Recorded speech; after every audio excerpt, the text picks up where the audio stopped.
One of the world's major staple crops can release cyanide in your body, and people still turned it into dinner, not by being tough, by shredding it, soaking it for days, fermenting it, drying it, and roasting it until the poison dropped. So yeah, some foods are basically poisons with instructions. That's the real answer to how ancient humans knew what was safe to eat, before anyone had lab coats or microscopes.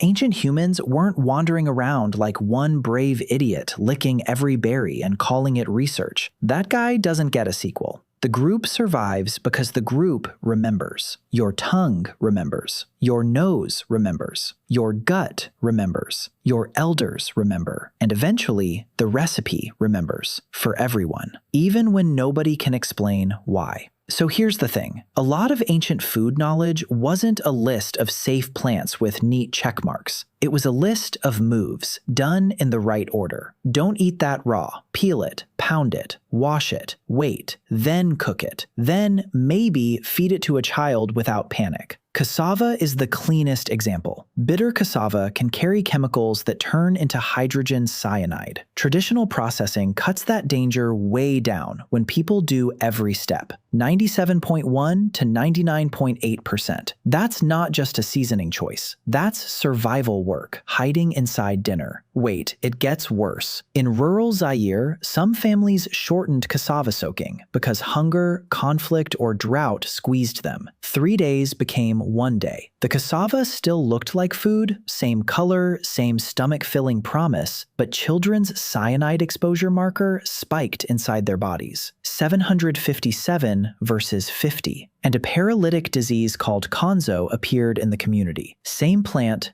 different recipe, different body. And if you're thinking humans are born with good food instincts after one sniff, no, seriously, toddlers are chaos with teeth. In one experiment, kids were offered more than 30 things. Normal food, crayons, dish soap, fake dog poop. More than half of the youngest kids would mouth stuff like that without much hesitation. So babies don't arrive as tiny botanists. They arrive needing a culture more than instinct, which explains why kids copy eaters. At 12 months old, infants preferred food praised by someone speaking their native language over a stranger's happy face. Same smile from both adults, but the familiar voice won. Because local food rules are local. This berry here might be fine. That lookalike berry over there might wreck you before you understand the difference. This shellfish might be safe in spring, and a bad idea after an algal bloom when toxins move through the water. Your body does help though. Bitter taste is the first little alarm. Humans have about 25 working bitter receptors. 25. But bitter doesn't mean poison every time. Coffee is bitter. Grapefruit is bitter. Some poisons aren't bitter at all. So bitter taste is more like a smoke alarm mounted in your mouth. Sometimes wrong, still worth listening to. Smell does another job. Rot, feces, rancid fat, smoke. Your nose is scanning for trouble. But culture trains smell too. One person's spoiled fish smell is another person's fermented dinner, because somebody taught them what safe fermentation smells like. Then there's the gut's emergency file system. Eat something new,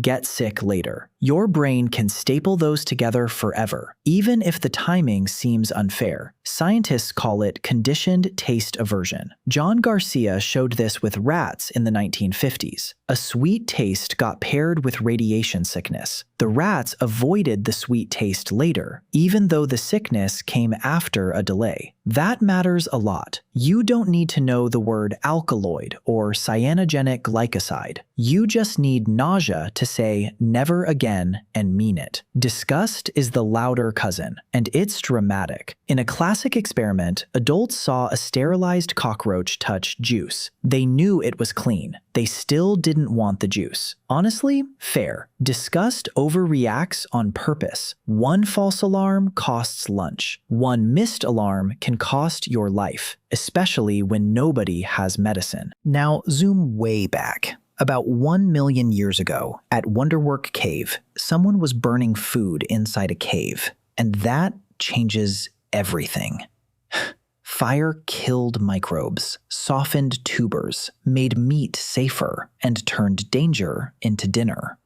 At Gesher Benot Yaakov, 780,000 years ago, people cooked big freshwater fish. Researchers found more than 40,000 fish remains, mostly throat teeth, clustered near ancient hearths. That means cooking wasn't a cute upgrade. It was part of knowing what counted as food, not just what tasted good. The same site had dozens of edible plant types: seeds, nuts, water plants, roots. So the menu was already complicated, seasonal, risky, and learned. And complicated is the whole game. Acorns are packed with calories. They're also loaded with bitter tannins. So people shelled them, ground them, and washed the meal until the bitterness left.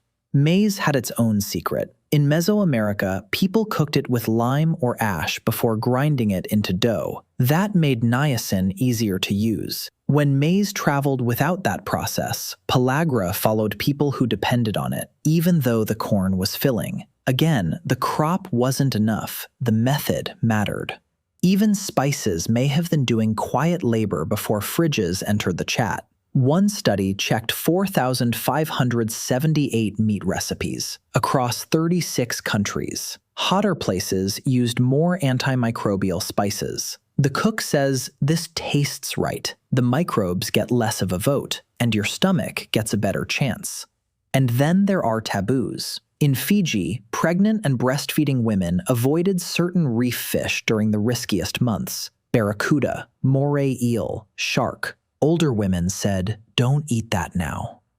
The science says ciguatera risk is real, even if nobody says that word. Those taboos could cut poisoning risk by 30% during pregnancy and 60% during breastfeeding. Less than 5% learned by getting poisoned themselves the hard way. Most learned by listening, which is exactly the point. Even pregnancy nausea may fit this old pattern. About 2/3 of pregnant women get nausea or vomiting, often around strong smells, meat, and intense plant flavors. That doesn't make severe sickness okay. Treat suffering, always. But mild aversion may be another ancient warning light when the stakes are tiny and enormous. So how did ancient humans know what was safe? They didn't know like chemists. They knew like bodies. They knew like families, like grandmothers at the fire, like kids watching hands instead of theories, like a recipe whispered until nobody remembered the first mistake around the fire. Before chemistry had names for cyanide, tannins, alkaloids, microbes, and mycotoxins, culture already had moves for them, stored in hands. And somewhere in your favorite traditional food, there might be an old danger, quietly held down by someone's memory that you never met.